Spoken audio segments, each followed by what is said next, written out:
direct main sound দিতে পারবি main sound এই অবিশ্বাস্য জীবনে নিয়ে ফিরতে চাই না আমি সরি ছয়টা দিলে চলে করবো আমি প্রাণ বিশ্বাস ওরে সখী কেন করে আমায় বাধা দিলি বল কেন তুই কি জানিস না রে সখী আত্মহত্যা করা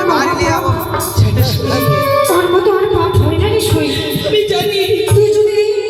যদি নিজেকে যদি বিসর্জন করতে চাস